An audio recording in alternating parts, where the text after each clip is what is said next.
कैसे हो आप सब? सभी स्वस्थ हो? बहुत अच्छी बात है, सभी को स्वस्थ रहना भी चाहिए और अपने स्वास्थ्य के साथ साथ अपने खान पान और अपनी पढ़ाई का भी विशेष तौर पर ध्यान देना चाहिए। मैं सुनीता शर्मा, मैक्रिजन अविराज वर्ल्ड स्कूल की तरफ से आपकी हिंदी विषय की अध्यापिका आज की हमारी हिंदी विषय की कक्षा में आप सभी का स्वागत है। तो बच्चों, जैसा कि आप सभी जानते हैं कि हम अपने हिंदी विषय का अध्ययन प्रारंभ करने जा रहे हैं और आज हम पढ़ेंगे पाठ क्रमांक 3, जिसका नाम है अध्ययन। अध्ययन अर्थात पढ़ना। ठीक है, तो आज हम अध्ययन के विषय में ही पढ़ेंगे। किस प्रकार हमें पढ़ना चाहिए, कैसे पढ़ना चाहिए, क्या पढ़ना चाहिए और कौन कौन सी पुस्तकों को पढ़ना चाहिए, पुस्तकों की किस प्रकार जांच पड़ताल करनी चाहिए। ठीक है बच्चों, क्योंकि सही अध्ययन करेंगे, अच्छा अध्ययन करेंगे, तभी तो हमें ज्ञान की अच्छी तरीके से प्राप्ति होगी या अच्छे ज्ञान की प्राप्ति होगी। ठीक है बच्चों, सबसे पहले उद्देश्य। आज का हमारा उद्देश्य छात्र वर्ग के लिए है कि छात्र वर्ग पाठ में निहित तथ्यों की जानकारी प्राप्त कर सकेंगे और पाठ को पढ़कर और समझकर हमारा जो प्रकरण है अध्ययन, उसके विषय में अर्थ ग्रहण कर सकेंगे। ठीक है बच्चों, शाम पर मैंने उद्देश्य ही लिखा है। उसके उपरांत शब्दकोश। शब्दकोश जैसे आप लोगों को पता है, हम पढ़ते आ रहे हैं, पाठ के अंतर्गत कठिन शब्द जो होते हैं उनको अर्थ सहित पढ़ना और शब्दकोश के अंतर्गत वे ही शब्द आते हैं जिनका अर्थ हमें पता नहीं होता। ठीक है, और जिनको हम पढ़ सकते हैं। तो आइए बच्चों, शाम पाठ पर मैंने अंकित किया हुआ है, आपको दिखाई भी दे रहा होगा। तो हम सबसे पहले शब्दकोश के विषय में अध्ययन कर लेते हैं। शब्दकोश देखिए बच्चों, सर्वप्रथम आत्म संस्कार। आत्म संस्कार का अर्थ है आत्मशुद्धि, अपने अंतर्मन की शुद्धि। अंतःकरण, अंतःकरण हृदय। ठीक है, स्वाध्याय, स्वयं पढ़ना, खुद से अध्ययन करना, जिसे इंग्लिश में बोलते हैं सेल्फ स्टडी। ठीक है, गिरा, गिरा का अर्थ होता है वाणी, गर्दन, तो यहाँ से ही निकलती है वाणी। तत्पर, उद्यत, तैयार किसी भी कार्य के लिए। सुविधा, सुविधा। प्रलोभन, लालच, किसी भी कार्य को करने के लिए कई प्रकार के प्रलोभन दिए जाते हैं, है ना। उद्विग्न, व्याकुल। कलत्र, स्त्री, नारी। ये नारी का ही पर्यायवाची है, स्त्री का। तो आपको ये भी ध्यान रखना चाहिए, एक नया शब्द है पर्यायवाची शब्दों में, कलत्र, स्त्री। उक्तियां, कथन। प्रकरण, ग्रंथ का छोटा भाग। आपने कई बार देखा होगा हिंदी विषय में हम पाठ के अलावा भी प्रकरण लिखते हैं, पाठ का नाम लिख देते हैं ऊपर और उसके बाद नीचे लिखते हैं प्रकरण, या तो पाठ का या किसी ग्रंथ का। अगर हम ग्रंथ पढ़ रहे हैं तो ग्रंथ में ग्रंथ का कौन सा अंश पढ़ रहे हैं या कौन सा भाग पढ़ रहे हैं, तो उस भाग को यहाँ पर केंद्रित करने के लिए या उस भाग को ज्यादा महत्व प्रदान करने के लिए प्रकरण से जोड़ दिया जाता है। प्रकरण लिखकर उसका नाम आगे लिख दिया जाता है। ठीक है, तो आपको समझ में आ गया प्रकरण क्या होता है? ग्रंथ का छोटा भाग जो हम पढ़ने जा रहे हैं, जिस भाग को हम पढ़ेंगे। आडंबरपूर्ण, बनावटी। संदिग्ध, संदेहपूर्ण, जिस पर संदेह, शंका हो। अनुक्रम, क्रम के अनुसार, एक के बाद एक क्रम, पंक्तिबद्ध तरीके से। निराकरण, हटाना या मिटाना। ठीक है बच्चों, आगे आपको शब्दकोश के कठिन शब्दों का अर्थ समझ में। अब हम पढ़ते हैं लेखक परिचय। लेखक परिचय मैंने आपको पहले भी बताया है, बहुत ही महत्वपूर्ण होता है। जिस पाठ को हम पढ़ रहे हैं उसके लिए हमें उसके अंतर्गत लेखक का नाम, जन्म, उसकी मृत्यु और उससे संबंधित जो उपलब्धियां हैं वो पता चल जाती हैं। ठीक है, तो आइए एक नजर लेखक परिचय पर भी डाल जान लेते हैं। मैंने यहाँ पर छोटी छोटी बातें लिखी, लेकिन बहुत ही महत्वपूर्ण बातें लिखी हुई है। लेखक परिचय में सबसे पहले लेखक का नाम लिखा है। जो हमारा पाठ है अध्ययन, वो किस कवि की रचना है, किस विधा के अंतर्गत आती है? आचार्य रामचंद्र शुक्ल की रचना है ये अध्ययन। जो हमारा पाठ है, जन्म उनका हुआ था 4 अक्टूबर 1884 में। सन 1884 में उनका जन्म हुआ था। जन्म स्थान अगोना। अगोना एक गांव का नाम है जो उत्तर प्रदेश राज्य में है। वहां पर उनका जन्म हुआ था। निधन मृत्यु देहावसान सन 1941 ईस्वी में इनकी मृत्यु हुई। ठीक है बच्चों, आगे आपको समझ में लेखक परिचय। शाम पट पर जो भी बातें या जो भी तथ्य मैंने अंकित किए हैं वो मैंने आप लोगों को बता दिए हैं। अब हम शुरुआत करते हैं अपने पाठ की, या अपने पाठ की ओर चलते हैं। सबसे पहले आपको ये पता होना चाहिए कि हमारा पाठ किस विधा के अंतर्गत आता है। जैसे आपको पता है हम पाठ पढ़ते जा रहे हैं, हमारा पाठ क्रमांक 3 चल रहा है, कक्षा 8 का। तो सर्वप्रथम जो हमने पाठ पढ़ा था वो एक कविता, उसकी विधा थी कविता। दूसरा हमने पाठ पढ़ा था वो एक कहानी के तौर पर था। मैंने आपको एक कहानी के तौर पर समझाया था ना? ठीक है। आज हम जो पाठ पढ़ने जा रहे हैं, हमारा पाठ का नाम अध्ययन है और हम अपने पाठ को एक निबंध के तौर पे पढ़ेंगे। हमारे पाठ की विधा है निबंध। व्याकरण के ये प्रकरण है, मुख्य बिंदु हैं जिनका हमें ज्ञान होना चाहिए। निबंध के तौर पर आज हम पाठ पढ़ेंगे। जैसे आप लोग निबंध में पढ़ते हो ना कि सर्वप्रथम क्या आता है, उसके बाद क्या आता है, किस कारण से ये चीज होती है ना, कैसे हुआ, क्यों हुआ, कब हुआ, तो वो सारी बातें हम एक निबंध में लिखते हैं ना। फिर सबसे बाद में उसका सारांश या उपसंहार लिखते हैं ना सब। तो वही आज हम पढ़ेंगे। तो अध्ययन के विषय में हम पढ़ेंगे अध्ययन क्या होता है, कैसे होता है, किस प्रकार करना चाहिए, अच्छा अध्ययन हम कैसे कर सकते हैं, है ना।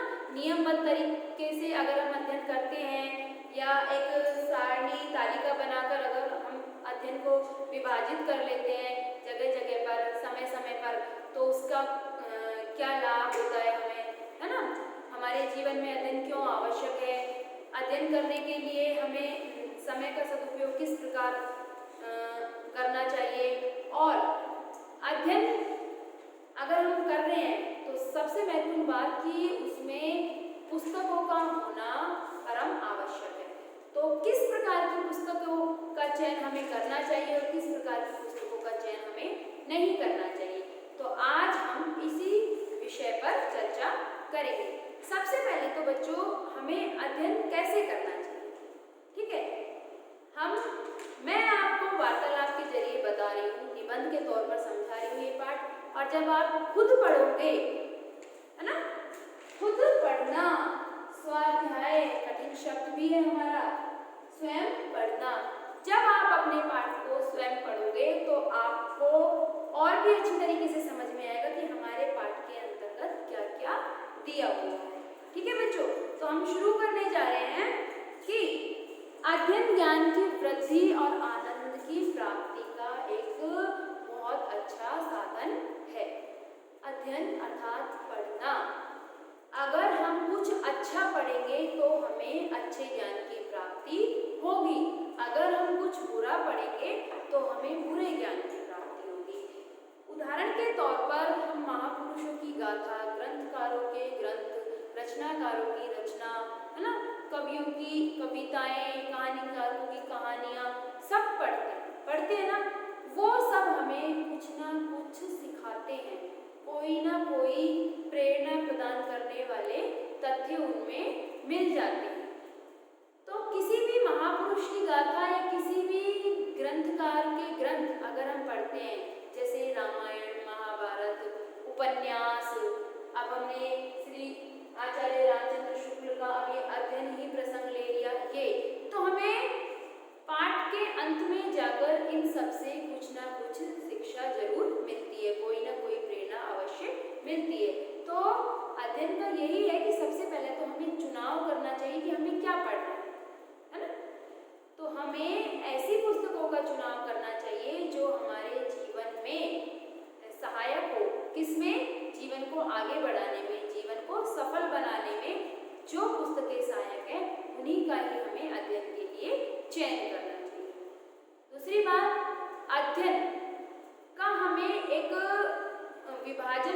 करना चाहिए कि एक समय सारणी बना लेनी चाहिए कि हमें अपना अध्ययन किस विषय का, किस ग्रंथ का, किस उपन्यास का किस समय पर अध्ययन करना है ना। अगर हम उस विषय की समय के अनुसार एक सारणी या सूची बना लेते हैं तो हमें ज़्यादा परेशानी या कठिनाइयों का सामना नहीं करना पड़ेगा। फिर आता है विद्यार्थी जीवन के लिए अध्ययन क्यों जरूरी है और विद्यार्थियों को अध्ययन क्यों करना चाहिए।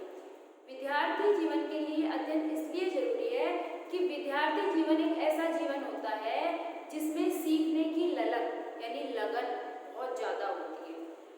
जो विद्यार्थी जीवन में सीखा हुआ ज्ञान है वो बहुत आगे तक जाता है, हमारे भविष्य का निर्माण करता है। विद्यार्थी जीवन में सीखा हुआ ज्ञान जिसके बारे में हमें शिक्षा मिलती है, चाहे आप विद्यालय में शिक्षा ले रहे हो, चाहे आप विद्यालय के बाहर के वातावरण से शिक्षा ले रहे हो, वो शिक्षा आपके मन में स्थायी जगह बना लेती है जो आप कभी भी नहीं भूलते, जीवन पर्यंत वो आपको याद रहती है। ठीक है बच्चों, विद्यार्थी जीवन के लिए अध्ययन का सबसे सही और सटीक समय है सुबह के समय अध्ययन करना। सुबह के समय जो अध्ययन किया जाता है वो स्थायी अध्ययन होता है। उसके भी कुछ नियम होते हैं कि हमें अध्ययन कब करना चाहिए, किस समय करना चाहिए। उसके उपरांत किए हुए अध्ययन को यदि हम बार बार दोहराते रहते हैं, है ना, कि हमने ये वाला पाठ पढ़ लिया, हमने ये काम कर लिया, या अपनी अभ्यास पुस्तिका में नोटबुक में ये बातें सारी मुख्य मुख्य बिंदु अंकित कर ली, तो वो भी हमारे लिए स्थायी हो जाता है। बार बार दोहरान करने से वो बातें मन में बैठ जाती है। अगर जैसे हम किसी ग्रंथ को पढ़ रहे हैं और उस ग्रंथ में महत्वपूर्ण उक्तियाँ, पंक्तियाँ, उदाहरण, दोहे, है ना, रचनाकार से संबंधित या ग्रंथकार से संबंधित कुछ महत्वपूर्ण बातें जो हमें लगती है कि हाँ हमें ये अपनी अभ्यास पुस्तिका में अंकित करनी चाहिए और हमने कर भी लेते हैं, फिर क्या होता है समय आने पर हमें दोबारा से वो सारी बातें गहराई से पढ़नी नहीं पड़ती। एक बार गहराई से पढ़ने के बाद हमें उसमें से कुछ मुख्य मुख्य बातें अपनी अभ्यास पुस्तिका में अंकित कर लेनी चाहिए। ये भी अध्ययन का एक भाग है और बहुत ही महत्वपूर्ण भाग है।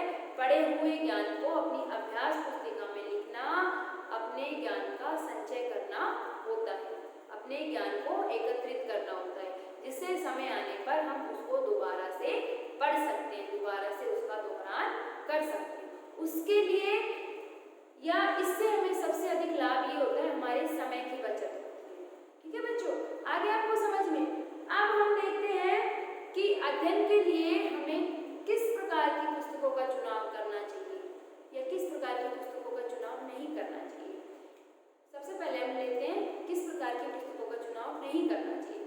अध्ययन के लिए हमें ऐसी पुस्तकों का चुनाव नहीं करना चाहिए जो बाहरी आडंबरों को ज़्यादा बढ़ावा देती है, जो मनुष्य के लिए भी, विद्यार्थियों के लिए भी या पाठक के लिए भी हानिकारक होती है, उसके मन के लिए हानिकारक होती है, या जिसमें ज़्यादा वाद विवाद होता है, झूठ को, मिथ्या को ज़्यादा प्रोत्साहन दिया गया होता है, कुप्रथाओं को ज़्यादा प्रोत्साहन दिया होता है या कुप्रवृत्तियों को ज़्यादा प्रोत्साहन दिया होता है, जिसके अंदर जो हमारा मन मस्तिष्क है वो मतलब एक असमंजस की जो भावना होती है उसमें घुल जाता है, उससे बाहर ही नहीं निकल पाता। तो ऐसी पुस्तकों का चुनाव हमें नहीं करना चाहिए जिसका उद्देश्य सीधा, सटीक, सरल न निकले। ऐसी पुस्तकों का चुनाव हमें नहीं करना चाहिए। कैसी पुस्तकों का चुनाव करना चाहिए? हमें हमेशा उन्हीं पुस्तकों का अध्ययन करना चाहिए जो हमें एक महत्वपूर्ण उद्देश्य की ओर अग्रसर करे, एक अच्छी शिक्षा प्रदान करे पाठ के या ग्रंथ के अंत में। जैसे आप पढ़ते हो रामायण महाभारत, तो रामायण महाभारत में बहुत अच्छी अच्छी गाथाएं हैं, बहुत अच्छे अच्छे कार्य हैं, भगवान राम के चरित्र का गुणगान है ना। महाभारत में भी बहुत अच्छा ज्ञान दिया हुआ है श्री कृष्ण ने अर्जुन को, कर्म करते रहना चाहिए, कर्म के फल की इच्छा नहीं करनी चाहिए। उसके बाद चाणक्य नीति आती है। चाणक्य नीति में भी राज्य से संबंधित या एक राजा में क्या अच्छे गुण होने चाहिए, ये सारी पुस्तकें कोई ना कोई उद्देश्य से संबंधित होती है, किसी ना किसी प्रकार की शिक्षा हमें प्रदान करती है। ठीक है बच्चों, आपको समझ में आ गई जो बात मैंने बताई। और एक बात, विद्याभ्यासी, विद्या का अभ्यास करने वाला या पाठक, अध्ययन करने वाला हमेशा अपने अध्ययन में लीन रहता है ना। उसको एक पल का, एक क्षण का भी समय नहीं मिलता अनर्गल बातों को करने का, अर्थात बेवजह की बातों को करने का। उसको कभी अपने साथियों या दोस्तों की भी जरूरत नहीं होती, क्योंकि किताबें ही उसका मित्र होती है। कलम और किताब अध्ययन करने वाले का या अध्ययनशील विद्याभ्यासी व्यक्ति के मित्र होते हैं। विद्यार्थी का भी मित्र कौन होता है? या तो शामपट या पुस्तक या अभ्यास पुस्तिका या कलम, ये जो सामग्रियां हैं, वस्तुएं हैं, ये विद्यार्थियों की मित्र होती है। बाकी की जो बाहरी वातावरण में या बाहरी परिवेश में जितनी भी वस्तुएं दिखाई देती हैं, वो सभी नश्वर होती हैं, उसके ज्ञान को सीमित करती है। पुस्तकें, कलम, ये विद्यार्थी के ज्ञान को बढ़ाती है, ना कि सीमित करती है। कलम विद्यार्थी द्वारा प्राप्त किए हुए ज्ञान को संचित करती है उसके पास धरोहर के रूप में, कि विद्यार्थी कभी भी अपने ज्ञान को दोबारा से उजागर कर सकता है। फिर बच्चों आता है कि अब हमें क्या प्रेरणा मिलती है, या हम इन अनर्गल बातों को या इन अनर्गल बातों से अपना पीछा कैसे छुड़ा सकते हैं। कैसे छुड़ा सकते हैं बच्चों? अगर आप एक ध्येय बना लो, एक अपना लक्ष्य बना लो कि नहीं, हमें तो जो अपना समय है वो केवल अपने अध्ययन में या अपनी पढ़ाई में लगाना है, हमें बाहरी वातावरण से कोई मतलब नहीं है, हम बाहरी वातावरण से कोई सरोकार नहीं करेंगे, केवल बस अपने समय के अनुसार अपना अध्ययन करेंगे, तो आपका बाहरी वातावरण में जो अनर्गल बातें या अनर्गल तत्व हैं, उनसे अपने आप ही संबंध टूटता चला जाएगा। अब देखिए, पुस्तक हमारे अध्ययन में किस प्रकार सहायक है।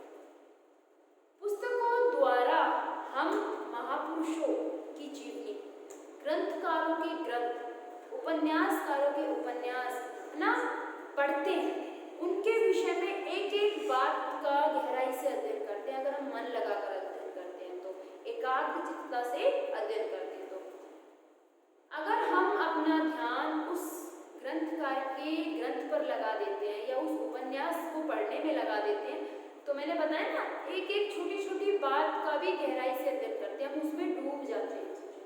पुस्तकों के अंदर इतना बड़ा ज्ञान का भंडार है, सागर है ज्ञान का पुस्तकों के अंदर, जिसमें सिर्फ व्यक्ति को डूबने की या उसमें गहराई तक उतरने की जरूरत होती है, फिर उसे ज्ञान का अपार भंडार मिलता ही चला जाता है।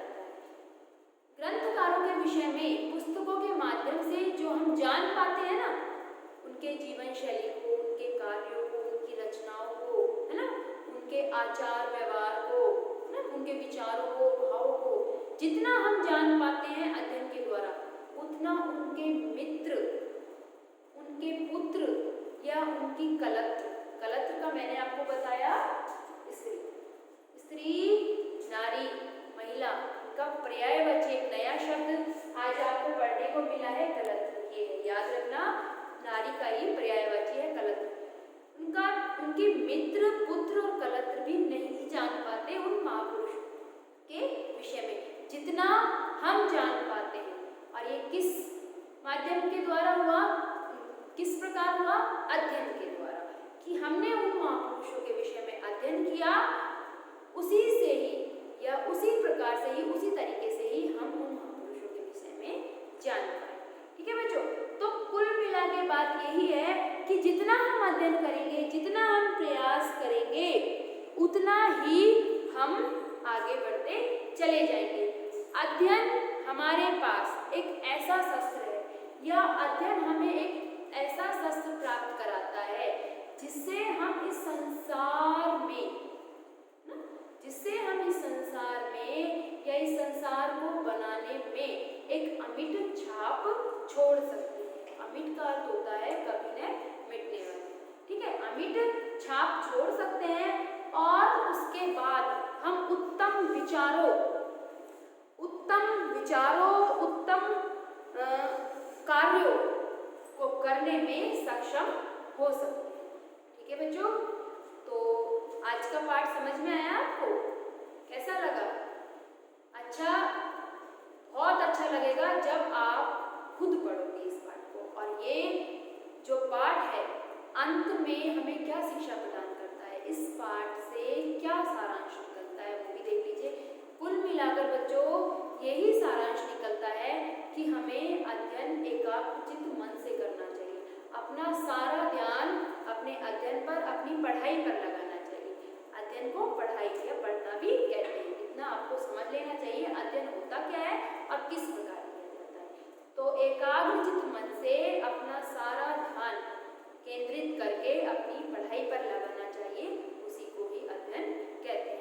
तो निबंध के रूप में मैंने आपको ये पूरा पाठ पढ़ा दिया है, पूरा पाठ समझा भी दिया है ना, कि अगर हम इसे अपने शब्दों में लिखना चाहें तो निबंध के रूप में हम कैसे लिख सकते हैं। पाठ की विधा भी निबंध ही है और आपको भी निबंध के रूप में ही पढ़ना है।